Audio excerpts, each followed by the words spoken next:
This is a shakedown. Order up that beat just like it's takeout. Ready? Yeah. All right. Ready, Freddie? Okay, so hi and welcome back. It is a new year. Welcome to 2024. Happy New Year, Leah. Happy New Year, Allie. That was so formal. It's either that or Allie. Take your pick. Okay, we'll go with that. But welcome back to the new 2024 version of Real Talk with Coach Alison G. And of course, my lovely sidekick over here, Leah.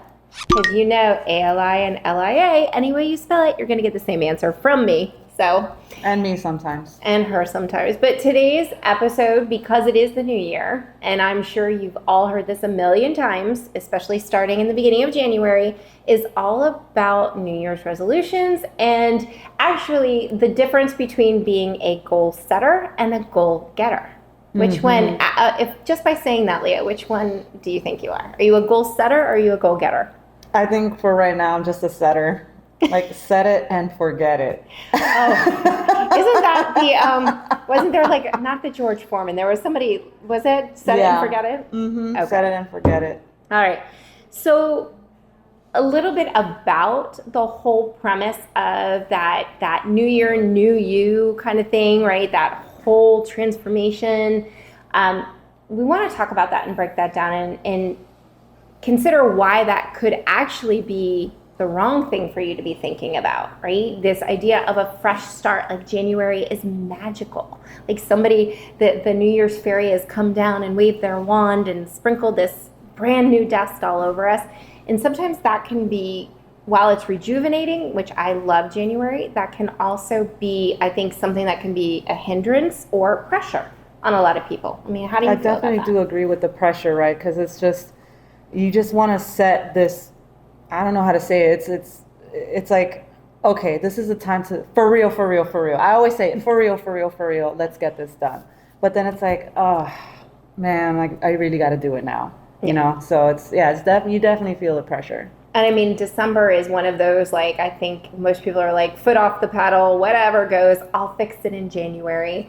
And then January comes around and we're like, okay, it's time to go. But I think it's also really overwhelming if you're on social media. You start seeing a million and one things about how to transform you, how to like become this new version of you and be better than you were before. And I don't know about you. I do like kind of who I am, so I don't need to be a new me. Yeah. I think maybe an enhanced in some areas would be helpful. Yeah, that's definitely a good way to put it, right? Just amplify.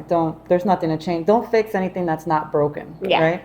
And I know you had brought up to me the idea of like these gyms doing transformation challenges. Well, it's funny because I think all the advertising dollars from the gyms and the programs definitely just go up in the time frame of December and January, and it's like almost annoying because it's like you guys choose December and January, right? But then it's almost like set it and forget it. It's like they hook you in and then they're like, all right, you didn't make anything happen, so sorry for your luck.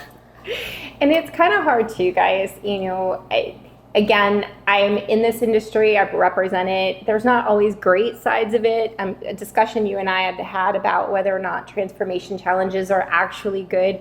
I think the idea of transforming someone is a little difficult, right? Like we're supposed to craft you into this whole entirely different human being.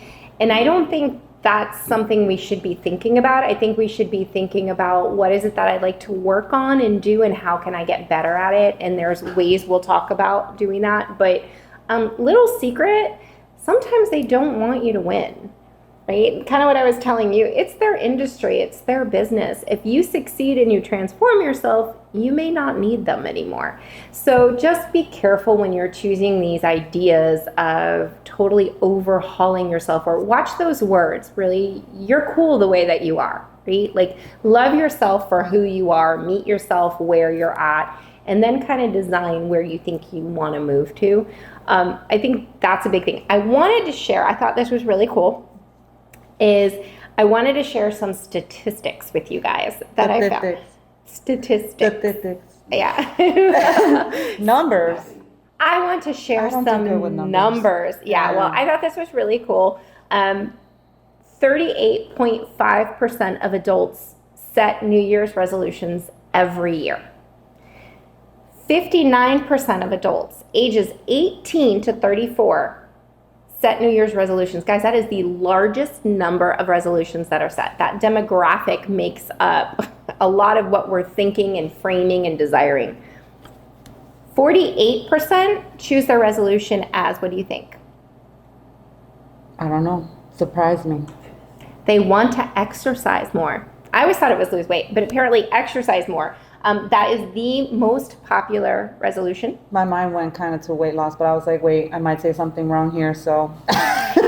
You know what? You just kind of wonder in that 18 to 34 range if that's the largest demographic. Oh, thank you for calling me in that, like, age range. Well, I really wasn't going there, but if you want to think I was, then that makes me happy. I was just going to say, I'm not 100% sure that 18 to 34-year-olds are as concerned with weight loss as those that start, Well, I mean, I think that's kind of changed a little bit with social media, too, because everybody wants to have this, like, the Instagram body, I think, and I feel now with the Gen Z, they're seeing that, and I feel like that's what they're trying to make that into a focus. Yeah. I don't know, but either way. You know what? I can't help it. God, I flipped through my Instagram reel and everyone's in the gym. So I can kind of believe the whole exercise thing too, because everyone is showing their workouts. I go to the gym and I see phones all over the floor. I'm so afraid of like breaking people's phones. It's not even funny. It's insane. They're recording themselves. I know. But that's how it is. I mean, we're recording ourselves right now too, so I can't say too much. To keep going with our statistics. Okay, this is what pertains to us here. 23% of us will quit in the first week of making a resolution. There I am. Say it proudly. I know. There I am. It's like 23 was my basketball number, so hey, in my college basketball number, so 36%. Why am I so proud of that? I don't know, but we'll deep dive that in a minute. But 36% make it past the first month. I think the saddest statistic of all is that when we think about the idea of a resolution, only 9% of people actually fulfill what their resolution is. So I think there's a real problem. talk though. Real talk. Real talk. You like that? I definitely was a 9%er. I'm just putting it out there. She was. Yeah. She really was. Allie as my witness. No, and she was. And I think that's one of the things that when we're talking today, we're going to kind of look at going backwards. And even in the upcoming episodes, I think we're going to be talking about looking back and seeing how we were successful and whether we're glorifying that success or whether we're using it to hinder us because our nostalgia is a little different about what we went through to get there. But why do you think, I know what I've seen, but just, okay, you proudly put yourself in that 23 percentile of quitting in the first week. Why? Why do you think that was? At this point in my life, I have a bunch of challenges and a bunch of life changes that I went through. And I think it's just a matter of coping and still trying to navigate those changes that are coming at me. And whether I'm successful at how I'm handling it, it shows because my eating hasn't improved. I'm still, rocking the Crown bag. I'm not officially sponsored by Crown yet. But I had to throw the Crown bag out there. I know. Crown Royal, come on. But anyway, so yeah, and it's just, and my line of work has definitely changed, right? Because I went from freelance where I had the control, a little bit more control in terms, because I got to choose my schedule. So that reflected on how I also ran my life because I had the control. But now with the whole Monday, 9 through 5, I don't know. While I have moments where I get a grip on it, it just sometimes goes away, and then it's I got to start from square one again. So you consider yourself a goal setter versus a goal getter? Yes. Okay. For now. Oh. Until I get to that point. So and you I want feel it. to I be. feel it happening. I know. I can feel the transition. I can feel it. Okay, so really what's the difference between a goal setter versus a goal getter? Well, easy enough. The goal setter is someone who's going to set the goal of what they want. So, Leah, what's your goal? I want to realistically to put in a little tiny achievement, just cut out the alcohol. We're going to go that route in terms of nutrition. Now, in terms of fitness, it's stop just relying on pickleball and actually incorporate the fitness and the legwork that goes behind enjoying the sport. Right now, I'm actually feeling a few of my little aches and pains, but I really shouldn't if I had my fitness in check. So definitely baby steps is maybe starting a couple doing a couple exercises, not just pickleball. Okay. So therefore, to move from goal setting to goal getting, we have to understand that goal getting is a continuous process. It's not a process that starts, and we all use that, I'm going to start doing, starting and then stopping. The stop point are those things that we have along the way that help us to get to whatever that goal is. I have a major event coming up February 24th. So right now, as with many of my clients, and I'm sure most of that 36% or whatever that statistic was I gave you, I'm in the middle of leaning down, toning, losing weight. I started my own 6-week program that I'm doing, and I'm in day 6, I believe it was. And yes, there are going to be moments that I don't want to do it, right? That it's easier to do something else. The goal that I set was to achieve this look by February 24th. Now it's up to me to go get it. Mm-hmm. One of the things we have to do is understand how to make our goals and get our goals successfully. So there's an acronym, I'm sure most of us have heard about it. It's called Setting Smart Goals, SMART. What does SMART actually mean? Well, the first is they need to be specific. They need to be measurable. We need to have something that we can achieve. We need to have something that's relevant to what we're doing. And we need to have a timetable in order to complete it. So let's take your goal of fitness. Mm-hmm. When you say, I want to do more sports or I want to do more fitness outside of just pickleball to relate on it, is it specific enough? Probably not, because then if pickleball goes away, then there's a chance that I'm going to be like, well, forget it. I'm just going to put it to the side or back burner, or let's table that, as they say. So in Leah's case, and in much of our cases, if I'm going to set a goal and I'm going to use SMART to follow it through, a specific goal might be strengthen my quads, right? I want to see increased strength in my quads and in my knee, and Osai behind the camera right now is flexing his quads for us. Wow, legs for days. I like it. Okay, so maybe that's what we're trying to achieve. That just burned in my memory, and I'm definitely going to go for that now. Woo! So we're going to take your wanting to improve your fitness, it's getting hot over here, to be specific. So specific would be increasing quad strength. Yeah. Okay. Now, can we measure that? Yes. Yes. Mm-hmm. You measuring your other goal of just increasing your fitness, that maybe you can measure it, but it might be more difficult to see the result you want to see. So if I say I'm going to improve quad strength, then clearly I can measure my quads. I can use any kind of a bioimpedant resource to check to see am I gaining muscle, am I losing fat. How do we make it achievable?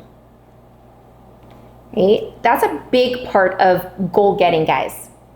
It's easy to say what I want.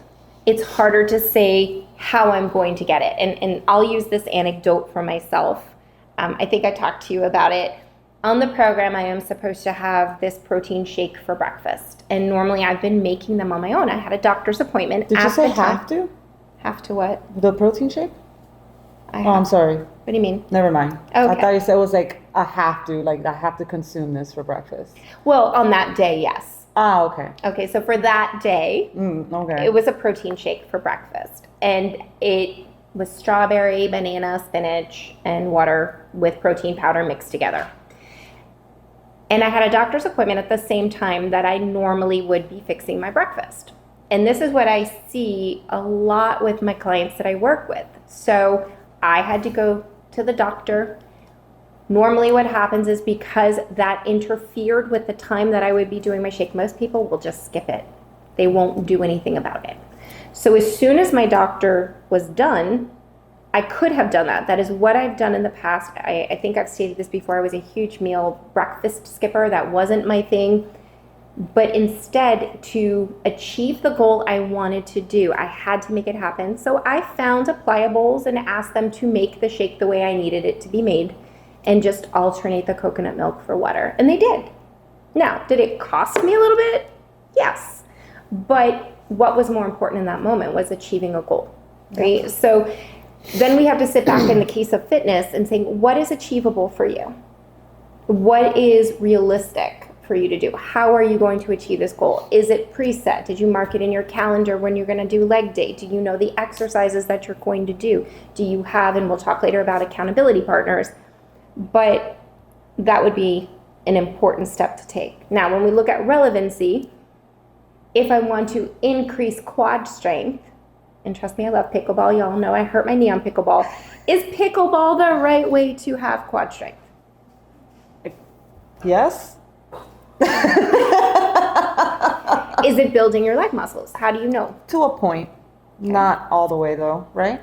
Because it's a lot of lateral movement and a lot of back and forth. And when you're getting the shots where they're actually hitting to your feet, you better believe you have to squat a little bit just to get that ball so you don't pop it up, because that's generally the strategy. And to avoid that strategy, you got to squat. Sure. So that might be a relevant thing. Now, if I choose walking and I'm at a leisurely pace, that may not be as relevant because it's not building the same kind of strength that you're looking for, right? Mm-hmm. If I'm going into the gym and I'm doing only arms, but my goal was increase my leg, is that relevant? Not so much. So relevancy is important in making sure that we are getting to where we want to go. And of course, last is time bound.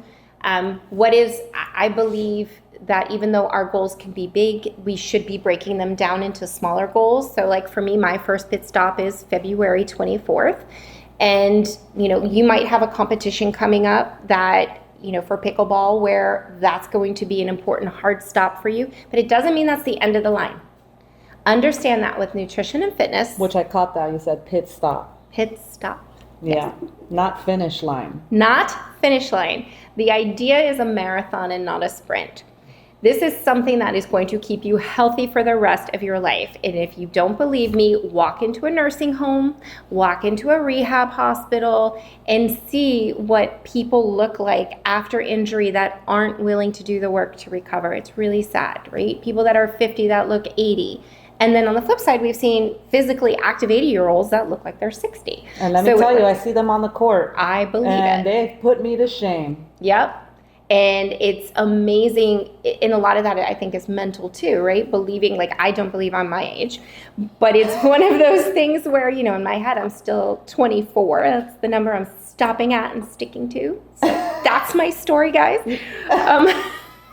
But may I see some identification, please? Yeah. God, I feel good when people ID me, and I know that they have to for their last night. Actually, I was having a cocktail, but it was a celebratory cocktail because we were celebrating. A friend of mine was going into a really big tournament, so I was just like, here you go. Although that's not the good thing to do right before a tournament. No. I can feel you saying, girl, how are you celebrating this thing? But anyway, so I had one cocktail though, just one. All right. And I'm weekend warrior. And then, so basically, I forgot what I was saying. The cocktail. See, yeah. That's what happens when you have a cocktail at There's some brain cells there. I did lose my brain cell. Oh my God, where was I going with this thought? I think just you celebrated with your friend in the wrong way. We celebrated with my friend in the wrong way, but there was a whole reason why I even brought up the story. Memory girl, we'll be talking about that. God, that's so crazy. We're going to talk about the selective memory. No, we're moving forward. All right, fine. We're gonna talk about selective memory in our next episode. Anyways. Wink. Uh-huh. This one over here. Shoot, this is bad. That's okay. Let's move on, though. Okay. And then if you think of the thought, we can circle back. A big thing about setting goals, a big thing about resolutions, are sometimes they're just too big. They're bigger than what we want. Somebody who walks in and says, and you've heard me say this before, if you've watched any of my previous podcasts, this was in it, I want to lose 20 or 30 pounds. I want to run a marathon. I want to, I don't know, those are like the big ones I know of, right? Or I want to, another big one, this actually came across my desk the other day. I want to work out 5 days a week. And those are some big goals. That's ambitious. That is ambitious. Number one, can you be consistent with it, right? Is that something you can truly uphold? So I'm a firm believer that to be successful in whatever you set your mind to, break it into smaller tasks, break them into smaller pieces. Before you do the marathon, walk 10 minutes, especially if you've never done it before. Or if you've been a previous runner or marathoner, go back to some 5Ks until you feel your stride. If you're trying to lose 30 pounds, try losing your first one, and then lose your first 5, then lose your first 10, because the more success you feel, the greater the motivation. That is definitely true. Right? Mm-hmm. I mean, think about the very first time you went and lost all that weight. It was what motivated you. It was all mostly health and not vanity, to be honest. It's crazy. I was on a mission to prove my endocrinologist wrong, right? Because she had said, well, you recovered or you went into remission for Graves' disease. However, you're going to have she was very absolute. You are going to have a hard time to lose weight. And I said, oh yeah, hold my coffee. Just wait. Yeah, and sure enough, that I feel like was the biggest motivator, and not just I just want to look good. It was more of I want to prove that wrong, and also it was a wake-up call. It was definitely a wake-up call coming out the other side of the whole Graves adventure. But definitely that was a great motivator. It was more health-based than it was vanity. But even with that, it was a week to week. We took things week to week. Yeah. Right? It's definitely week to week. We literally and I had my pitfalls. Of course you did. Yeah. And that leads us to the next thing, right? Perfect segue, that it's about the progress and not the perfection. Don't give up because you had a pitfall. Don't say, I can't do it because you had a pitfall. It's about the process. It's about going through the movements of it and celebrating the small things, right?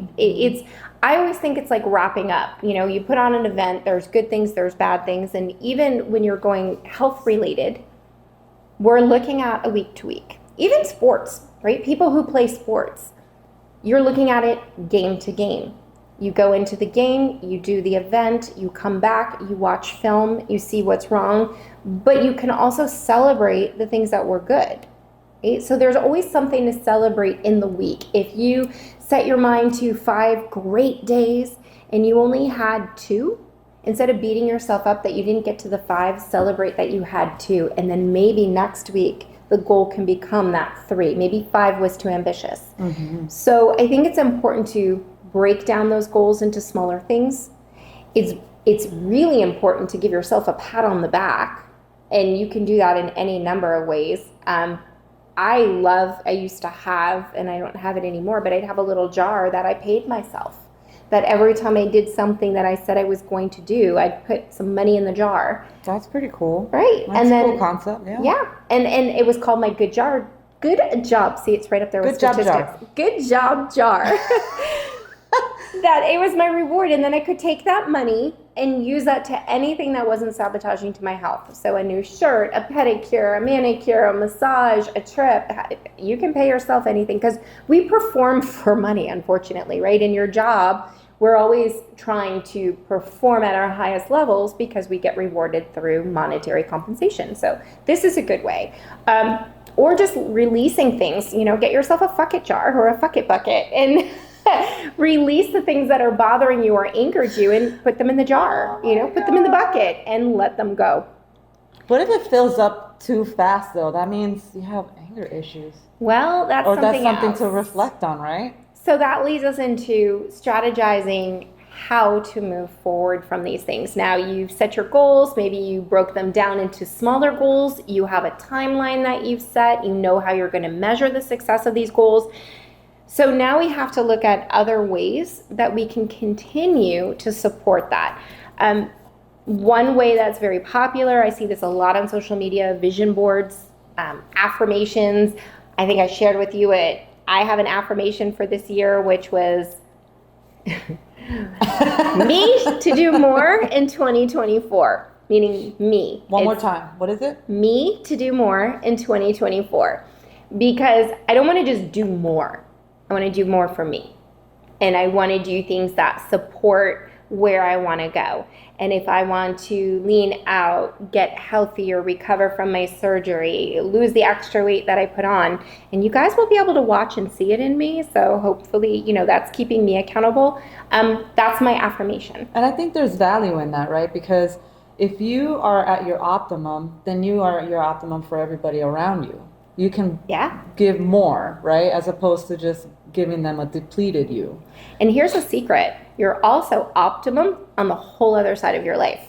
What's been the coolest thing for me to watch during this process with people, or as I take a journey with clients, is that we start off, I always say it's like the Roach Motel. Do you remember those commercials for the Roach Motel where you come in but you don't come out? Like you're walking in for one reason. I'm sorry. Are we going to get cease and desist for me screaming out the jingle? It's all right. Oh my God, did I just age myself on that We too? just totally, wasn't it Raid? One of those, right? That's why I said Raid.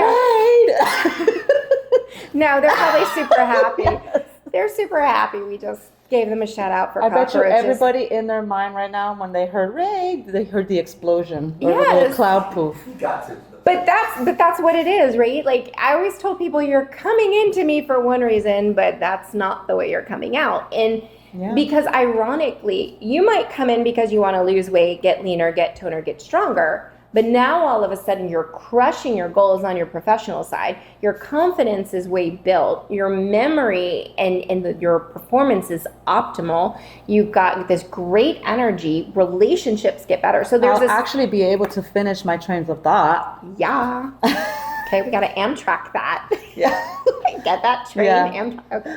I'm full of dumb jokes. But it's amazing what ends up happening to the other side of you. The professional side becomes so much more elevated versus that personal side. So while you're working on one, you're actually enhancing another. I think that's really cool.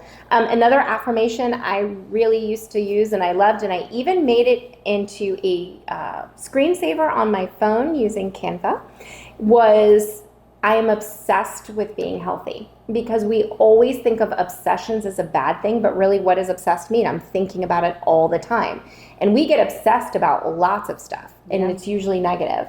But what if we turn that obsession into something positive? And that was what I wanted to train myself. And so of course I put it on my phone, because how often do we pick up our phones during the day? So I would see it constantly, and it would reframe my brain that this is what I really wanted to do. Mm-hmm. Do you have any mantras you've ever used for yourself to kind of do you use any to get you ready for pickleball? Do you use any for work? Well, I'm a big music person, so I definitely hear music in order to get me pumped up for any athletic activity or anything really. What kind of music? What kind of music? Ah! Sorry, I just got scared again. What kind of music? It's okay. I know. I'm just here. get scared. Is there ghosts here? I know. It's okay. What kind of music do you? So I think the music, I'm huge into EDM, and I'm huge into, it's very weird. I sometimes just listen to alternative, and it's just, sometimes in the words, it's like, let's go.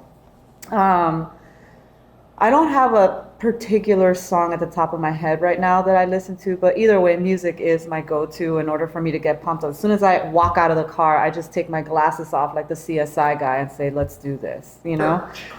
So, exactly. Yeah. But I definitely want to try to adopt having something on the phone. I didn't think that would be a good tool to just look at for affirmation. But another thing I've been looking at lately is following these affirmation Instagram pages. Mm-hmm. There's a couple, and we can put up the links or the handles, and I can send them over. And it's just, they just, it's clips of, how do I put this in words? It's just clips where they're just saying some kind of mantra. It's not a mantra, but it's more of Affirmation. It's affirmation, and it's almost like it rewires the way that I view the rest of the day, and like, how am I going to do this, and how can I do this to a next level. It is funny that you say that. There's one, shout out to @subconscious thinkers on Instagram. They have a really good one that I usually will look at. And that's something interesting too, because there's algorithms that follow what you watch. So, right, if you want to be fed with this positive energy, this big energy, and you want to be filled with this desire to succeed, watch what you're scrolling. And when you start looking at that, all of a sudden you realize they're in your feed a heck of a lot more. And I think that's for a reason. Yeah. And they just start popping up. And then the more you either follow or you continue to watch their reels, then you start getting more of that. And it's all these messages of like, let's do this messages. Absolutely, which I like a whole lot better. I think that's important. Another really good tool, and just to rewind really quick, you were talking about music, and it was so cute because I remember when I had my office, every day I pulled up to my office, I had one theme song that I would listen to all the time, which is All I Do Is Win by DJ Khaled? Yes! And I'd be like, and put your hands up.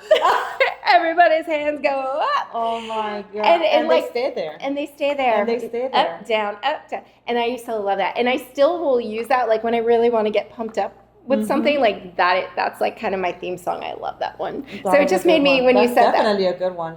I remember the one that I ran out to when I was playing a home game in college. They would play "Lose Yourself" by Eminem. Oh, that's a good one. I like to use that with the workout classes because that's like you're It's badass. a classic, yeah. Yeah, it's that classic beat, Yeah, there's something in percussion. You want to put on a hoodie when you do that and get into the boxing ring. Like exactly. that I feel like I need to have my hands taped and just. And then next thing you know, you just punch the wall and you're like, ow! It's like, as long as you punch something effective, not other people or walls. Yeah.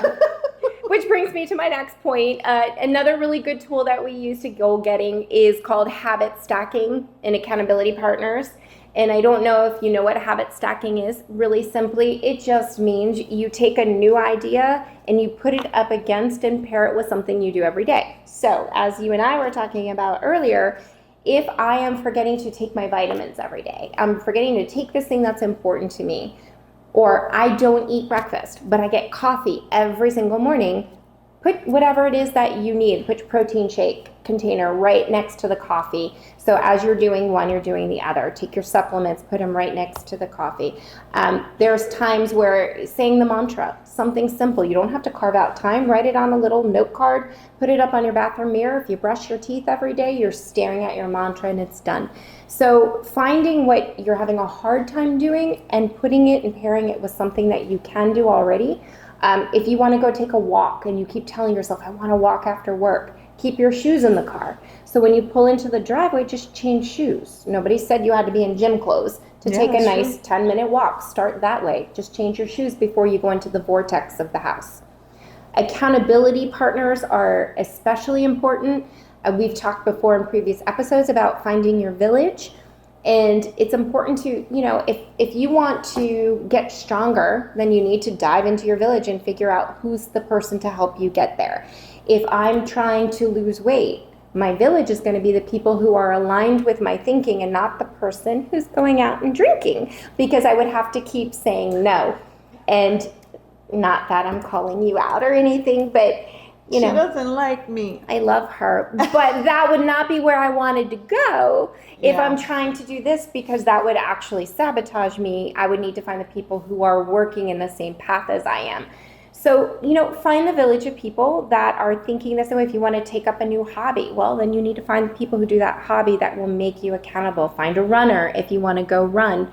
There's a lot of really good places to do that. Look through your community and see if there's any run clubs or walk clubs, and make it a point to go out there because they're going to help you reach your goal. And I think another thing when it comes to finding that community member is maybe they have some insights or wisdom that they can share with you to help make that process much more efficient, or teach you something new to where it just keeps you that much more engaged in what you want to engage to go do. I think when we stop learning, we stop growing. And I think it's important to be always mentally challenging ourselves in a way that's not overwhelming. Most importantly, have a good time. Like, don't set yourself up for a goal that you're going to hate doing. Have some joy in the process. I am having so much fun going through my program and making these creative meals. And I think the biggest joy that I'm getting is my husband hates vegetables, like hates them with a passion. So creating... That's a he's fruit. like, okay, like he's got like 3 that he likes. Have to have a chat. Yeah, it's really hard. So when you're trying to find that village of people doing what you're doing, it can be hard. But I think what I'm finding a lot of joy in is making these meals and creating them in a way that he's actually enjoying them, even though it's things he thinks he doesn't like, and he's enjoying it. So that's been a lot of fun.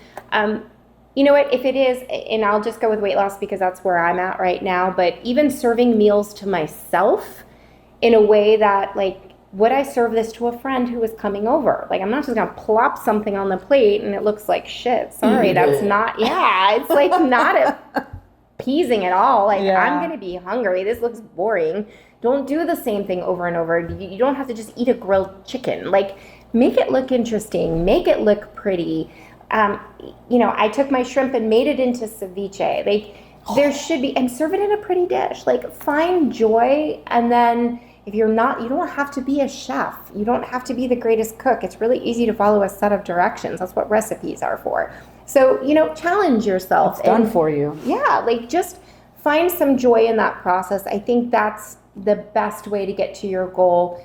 Find a good playlist if you're going to go out for that run or that walk. Or a gym list, like what's going to get you pumped to do those squats and those lunges, because look, at the end of the day, no one's going to love doing some of these things, but have as most fun, or bring a friend to the gym who's a lot of fun, like me.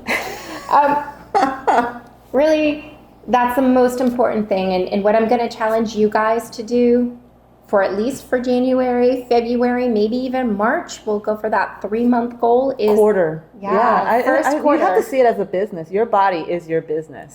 That's why my program is called Me Incorporated, because you're in the business of taking care of yourself. That was good, Leah. Thanks for that. We're in our first quarter. Yes. So let's make some goals in those first quarters that are small and achievable. I would love to know in the comments below what your goals are so that we can follow along with you, because we've shared our goals with you. It would be lack thereof. I promise I will set some goals, people. I promise. Well, she'll be commenting what her goals are, so look out for that. Embrace this journey. You are beautiful the way that you are. We're not here to overhaul you. Don't expect to overhaul yourself. Just embrace it. Go with it. Feel free to check out more support on our Facebook or Instagram. Or most importantly, if you want to get on the bandwagon with me, go to www.coachalisongold.com and check out some of my Done For You programs. I would love some accountability program partners on my 6-week program with me. Let me know how you do. But most importantly, take care of yourself, and we'll continue to be taking care of you too. So until our next episode, be healthy and be safe. Bye. Get up on your feet, this is a shakedown.